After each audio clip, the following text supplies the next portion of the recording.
Judge Robert Sinclair walked into the courtroom with his usual air of authority, the kind that came with years of experience and the kind that commanded respect without question. As he took his seat on the raised bench, his eyes swept over the room, his mind already on the docket for the day, a stack of cases waiting to be processed swiftly and efficiently. He had seen it all before: the petty offenders, the repeat offenders, the minor infractions that filled the courthouse with the same stories of broken rules and obligations neglected.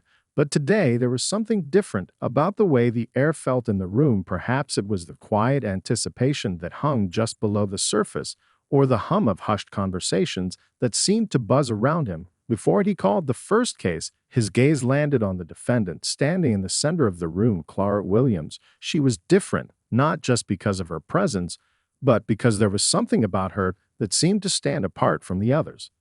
Clara was a black woman in her early 40s with a composed expression and an air of quiet dignity. She didn't seem out of place in the courtroom, but there was a certain strength about her that caught his attention. She was a successful businesswoman, a landlord with properties throughout the city. He had heard of her before her name had crossed his desk a few times as a part of minor disputes over code violations or maintenance issues, nothing that had ever really grabbed his attention.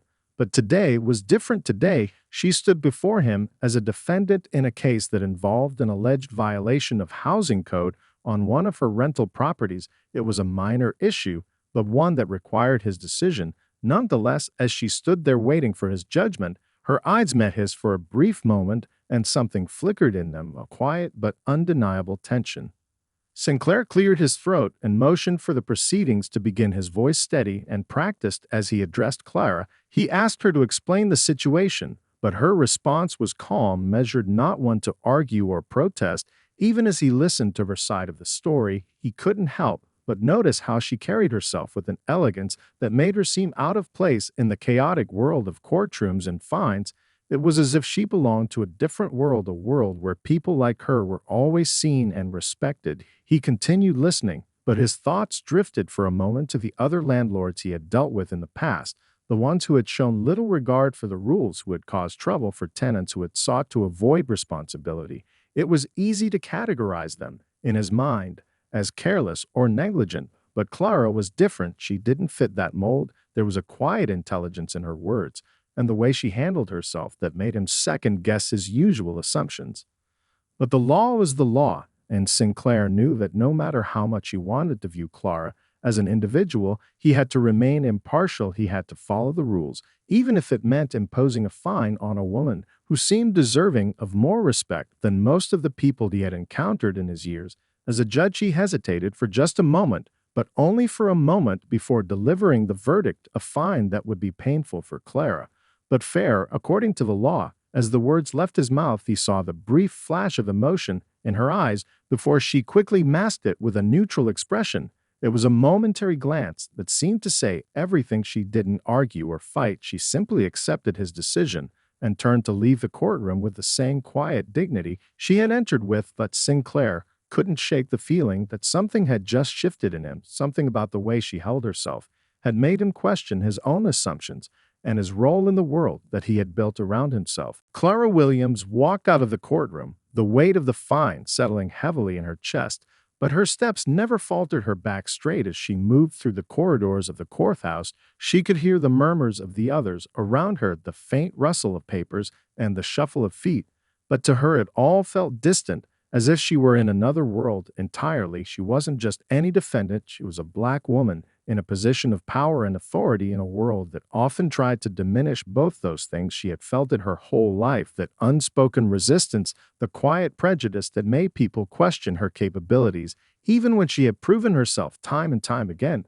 But today, it was different. She had expected to be treated like any other defendant, but what she had received was more than just a fine. It was the unmistakable sense that she had been judged not just for the code violation, but for who she was. As Clara left the courthouse and walked towards her car, she couldn't help but replay the moments in her mind. She remembered the way Judge Sinclair had looked at her in the courtroom, the way his eyes had scanned her with the detachment of someone who saw her as nothing more than a case number. She knew the type of man he was. He was the kind of man who believed in fairness and justice. but he also seemed to believe in the order of things and the unspoken hierarchy that came with it. To him, she had been just another landlord, another defendant in the vast sea of cases that filled his docket. She was a businesswoman, but not someone he needed to truly see beyond the role she played in his courtroom. But Clara wasn't just another landlord, she wasn't just another defendant, and that fine wasn't just about the money or the violation. It was a reminder of all the times she had been overlooked and dismissed simply because of who she was. She had worked hard to get to where she was today. Every property, every contract, every challenge she had faced had been a battle to prove that she was capable of more than the limitations that others tried to impose on her. She had earned her place in this world. But moments like this fine felt like a reminder that her accomplishments would never be enough to erase the biases people held against her. But it wasn't just the fine that had stung, it was the way Sinclair had delivered it, with a sense of finality, a sense that he was above reproach. And Clara had known that the moment she walked into his courtroom, she had known that this wasn't going to be a fair fight. She could feel the anger building within her, but it wasn't just anger, it was a sharp edge of frustration, the kind of frustration that came from knowing she had played by the rules and still found herself at the mercy of a system that didn't always see her as equal. She had lived her whole life fighting against the quiet prejudices that surrounded her, and this fine was just another reminder of the hurdles she had to overcome. As she drove home, Clara's thoughts churned. The decision was final, but the feeling lingered. There was a sense of injustice. She couldn't shake it, felt wrong on some deeper level, but she also knew that confronting it head-on wouldn't be easy. The system was built to protect people like Sinclair, the ones who held the power to impose consequences and decisions that shaped the lives of people like her. She had learned to live with it, but today it felt different, and Clara knew that this wasn't a battle she was willing to let go of so easily. Judge Robert Sinclair sat alone in his study later that evening, his brow furrowed, as he sifted through paperwork on his desk. The soft light of the lamp cast long shadows on the walls, and the faint hum of the city outside seemed to seep through the windows. Yet, despite the quiet, his mind was far from peaceful. The events of the day, Clara Williams' case, kept replaying in his mind over and over again, like a song stuck on a loop. He tried to focus on the reports in front of him, the backlog of other cases that needed his attention, but his thoughts kept drifting back to her. Clara was a woman of strength, that much was clear, but why had she left him with such an unsettling feeling?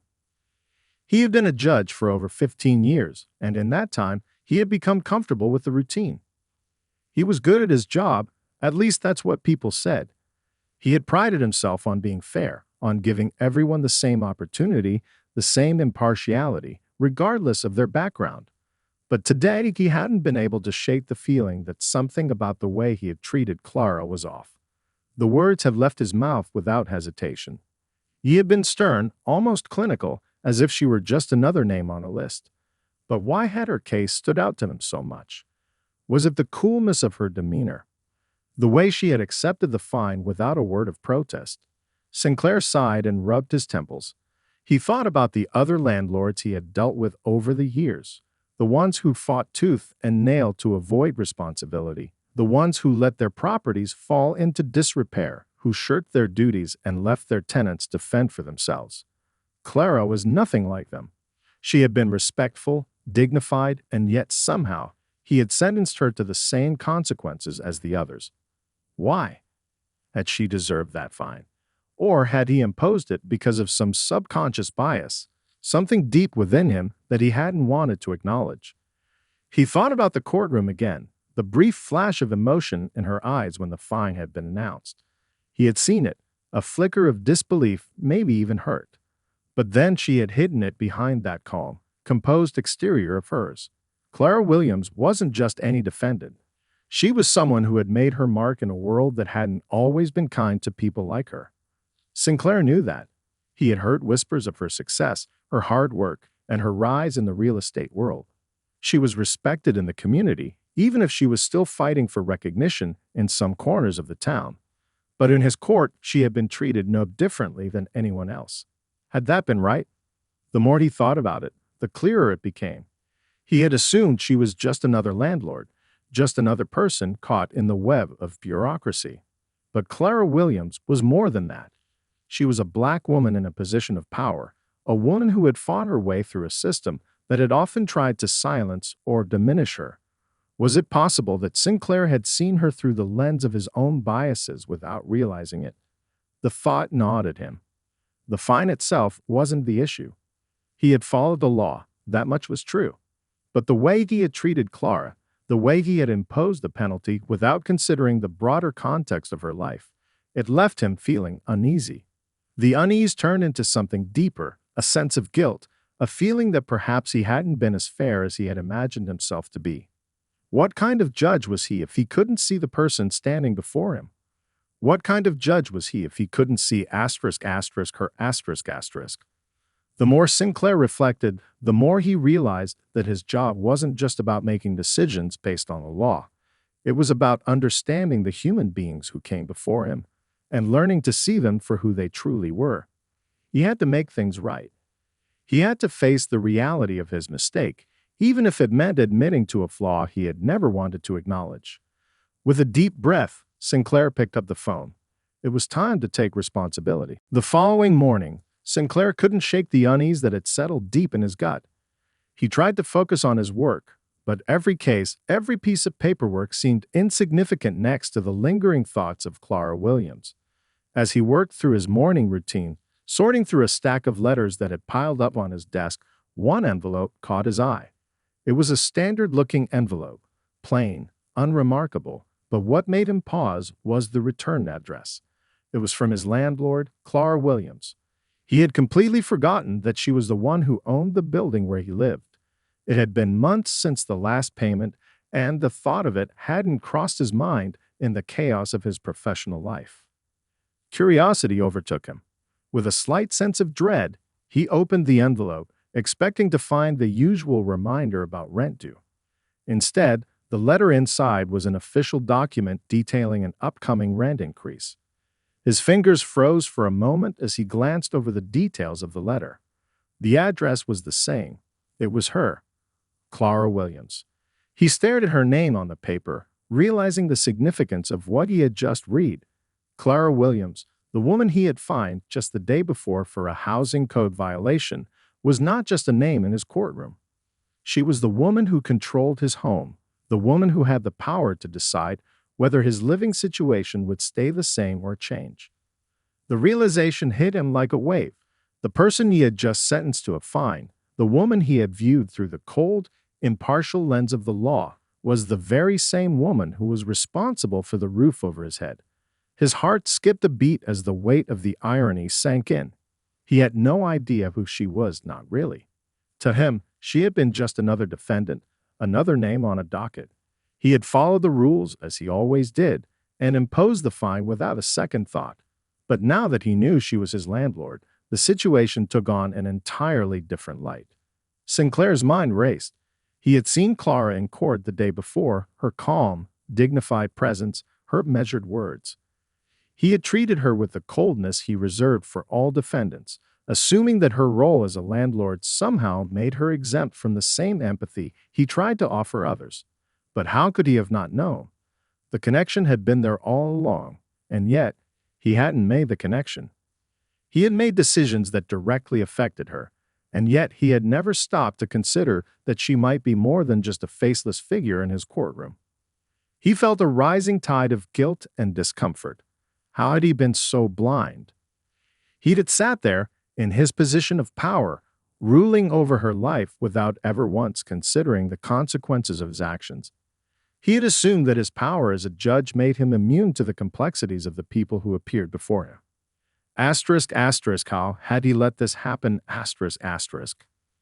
His fingers tightened around the letter in his hand as he thought back to the moments in the courtroom. The brief flicker of emotion in Clara's eyes. That quiet strength she had exuded, which, in hindsight, seemed like an unspoken plea for understanding. He had dismissed it then, too caught up in his role to truly see her. Sinclair knew that he couldn't ignore the reality anymore. He had made a mistake, and the person he had wronged was far closer to him than he could have ever imagined.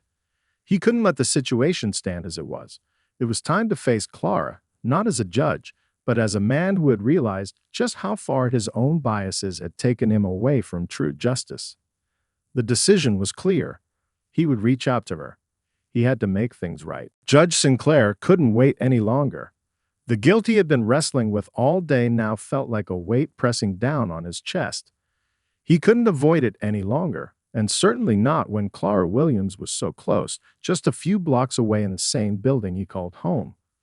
It was a strange twist of fate that his professional life had collided so intimately with his personal one. His role as a judge had placed him in a position of authority over her, yet he had never once considered the humanity behind the title. Determined to make amends, Sinclair decided to visit Clara's office directly. He wasn't sure how this conversation would go, but he knew he couldn't just leave things as they were. He needed to speak to her, not as a judge, but as someone who had wronged her, even if unintentionally. The more he thought about it, the more he realized how much he had misunderstood about her. She wasn't just another businesswoman, another landlord. She was a person with her own struggles, her own journey. And he had reduced her to nothing more than a case number.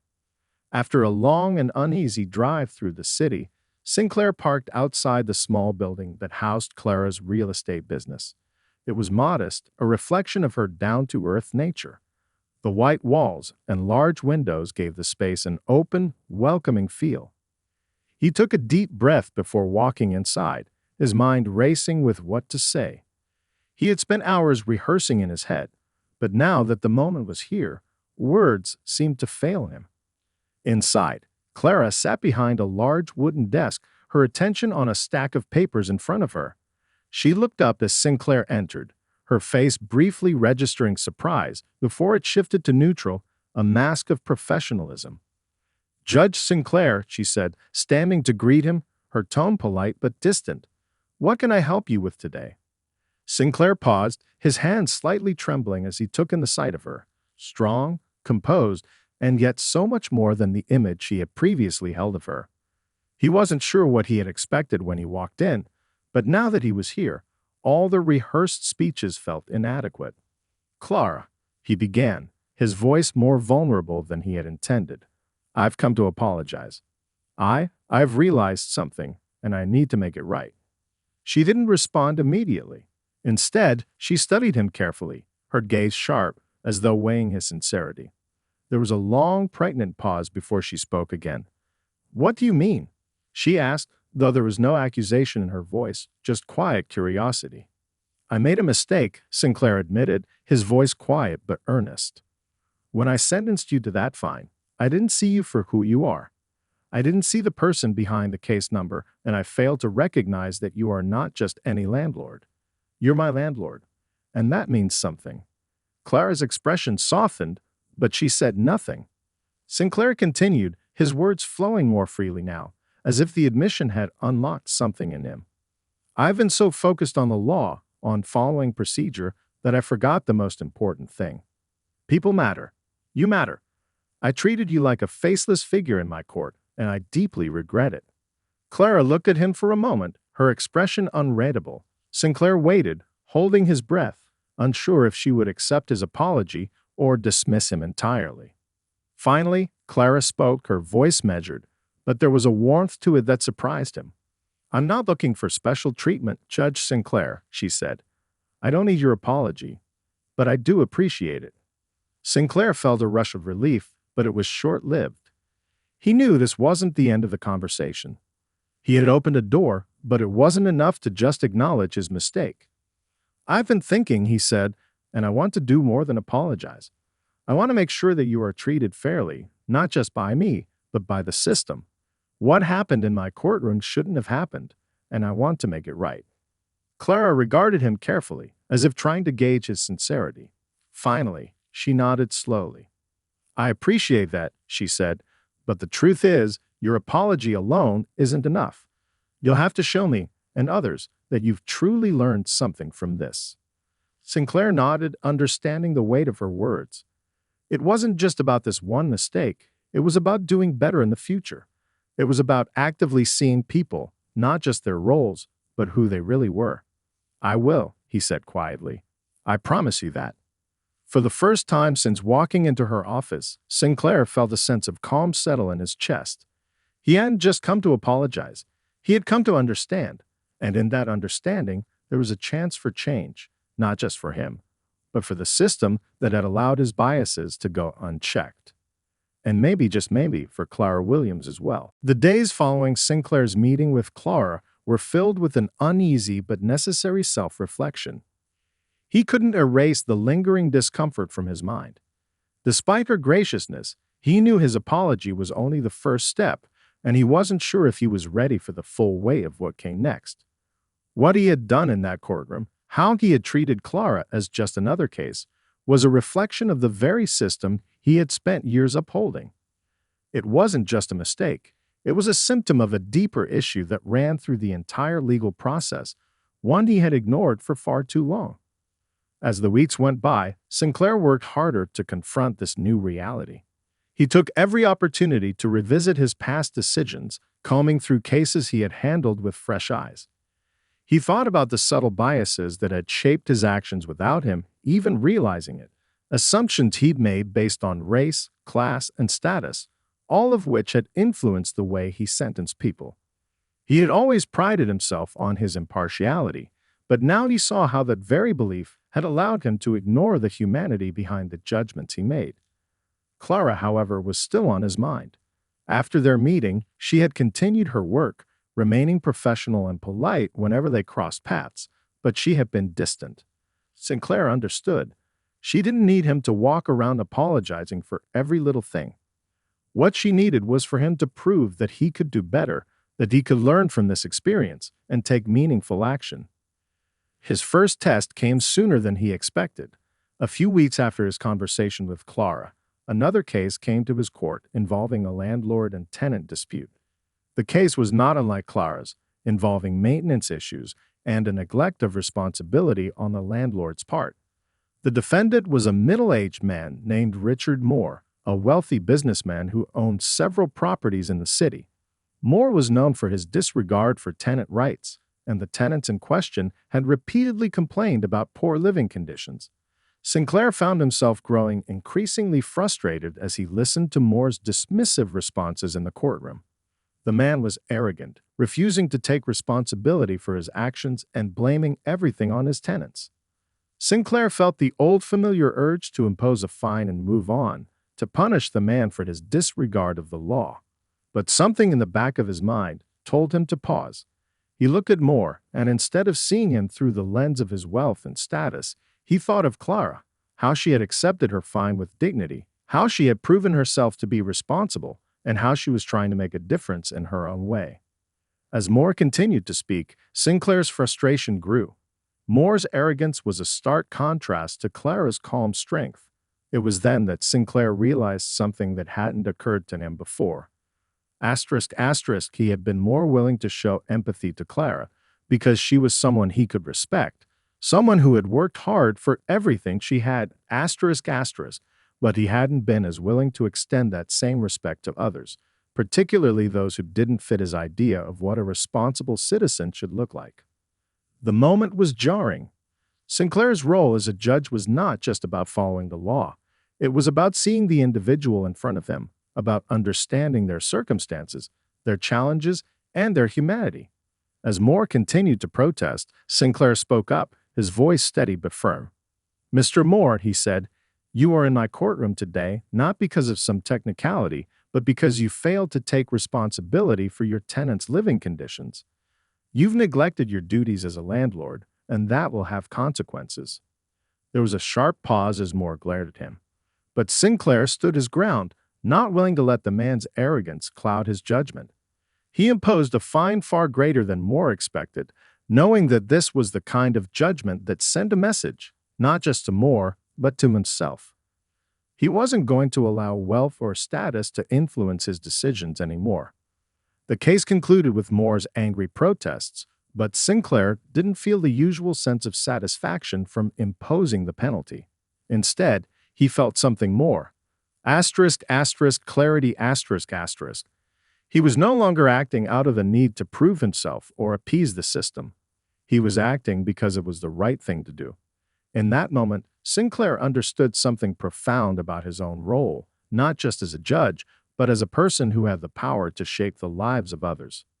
Later that day, Sinclair received an unexpected phone call. It was from Clara. She had heard about the case involving Moore and his decision. "You handled that well," she said, her voice soft but approving. "I think you're starting to see it, the bigger picture." Sinclair smiled, feeling a sense of peace he hadn't expected. He wasn't there yet, but he was learning, and that was all that mattered. "Thank you, Clara," he replied. "It's just the beginning. But I'm getting there." And for the first time in a long time, Sinclair felt like he was truly on the path to understanding, not just as a judge, but as a human being who was finally beginning to see. It had been several weeks since Sinclair's change in perspective, and his actions were slowly starting to reflect the man he wanted to become. He had begun attending seminars on implicit bias, reading up on systemic injustice, and having difficult conversations with colleagues about the way the justice system often perpetuated inequality. Yet, despite all of his efforts, the weight of his past decisions never fully left him. He couldn't change what had been done, but he could only work to do better. It was a slow, painful process of undoing years of ingrained thinking. One afternoon, Clara reached out to him again, but this time it was more than just a casual conversation. She wanted to meet in person. Sinclair didn't know what to expect. Maybe she had heard of his recent decisions in court. Maybe she had noticed the subtle changes in how he operated. He wasn't sure, but as the time approached for their meeting, his nerves began to creep in. He arrived at the cafe she had suggested, a quiet place in the heart of the city that had become one of Clara's regular spots. When he entered, she was already seated, a cup of tea in front of her, her expression as calm and poised as ever. But there was something different about her today. She was more serious, more intent. She had a quiet energy about her that Sinclair hadn't seen before, and it made him feel even more out of place. "Judge Sinclair," she greeted him with a small nod, not quite a smile. There was no judgment in her voice, but something else lingered there, perhaps a sense of expectation. "Clara, thank you for meeting me," he said, sitting down across from her. He hesitated for a moment, unsure of how to begin. "How have you been?" "I've been fine," Clara said, her voice steady, but there was a hint of something unsaid. "But I wanted to talk to you about something important." Sinclair's heart skipped a beat. The seriousness in her tone was not what he had anticipated. "Of course," he said. "What's on your mind?" Clara took a sip of her tea, then placed it down carefully. She looked at him squarely, her eyes piercing but not unkind. "I've been watching you. I've been watching the changes you've been making in court, and I've seen how you're trying to correct the mistakes you've made. I'll admit, I respect that." But she paused, her gaze unwavering. "It's not enough." Sinclair's chest tightened. He had been working tirelessly to change, to prove to himself and to others that he wasn't the man he had once been. But now Clara's words were sinking in, and he could feel the weight of them. Was it not enough? He had come a long way since their first encounter, but perhaps she was right. Asterisk, asterisk, perhaps. There was more to be done, asterisk, asterisk. "I thought I was making progress," Sinclair said, his voice quiet, the vulnerability creeping in. "I've tried to understand the system better, to be more conscious of the biases I've carried for so long. But if that's not enough, Clara, what is?" Clara leaned forward, her expression softening slightly. "It's not just about being better in court," she said. "It's about changing the way you see people, the way you live your life. You've acknowledged the bias you've had in your professional decisions, but bias isn't just something that happens in a courtroom. It's everywhere." She paused, choosing her words carefully. "You still have blind spots. I see it in the way you carry yourself outside of court, in the way you interact with people who don't have your status or position. You still haven't fully broken out of the mindset that your role as a judge makes you somehow above others." Sinclair felt his stomach churn. Her words stung more than he expected. It wasn't that he was offended. It was that she was right. There were still moments, in casual conversations, at social events, where his sense of authority and position led him to look down on people, or, at the very least, to feel a sense of separation. He had assumed that just because he was changing in his professional life, his personal life would follow suit. But he was beginning to realize that Clara was challenging him to do more than just shift the way he acted in court. She was asking him to change who he was fundamentally.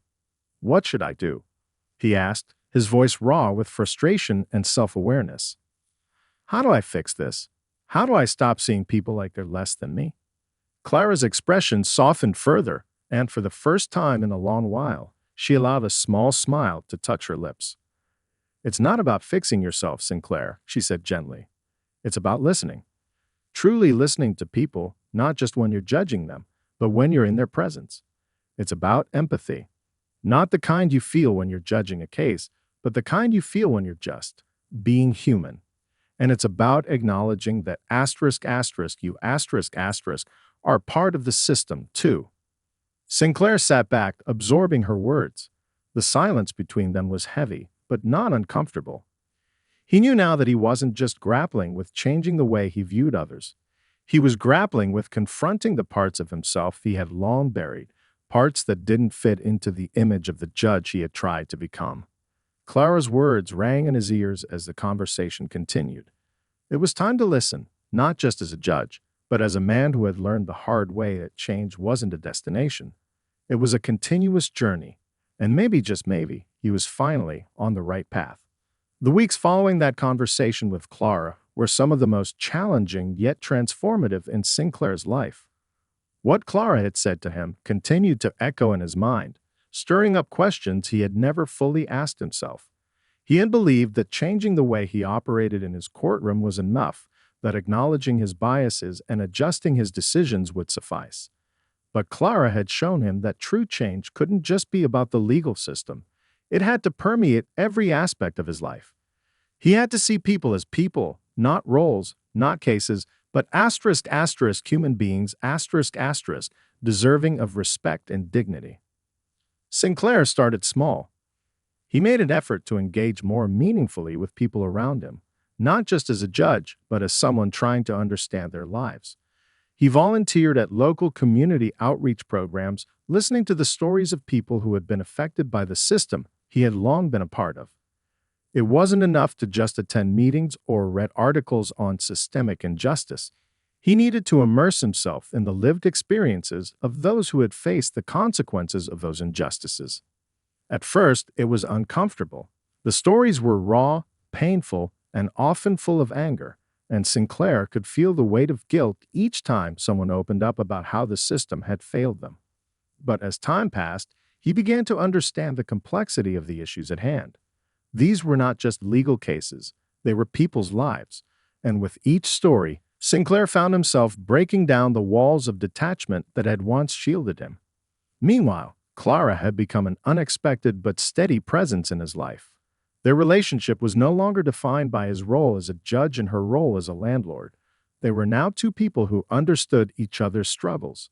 Clara was still working tirelessly to improve her own properties and the living conditions for her tenants, but she had also become a mentor to Sinclair, offering guidance whenever he felt lost or uncertain about his progress.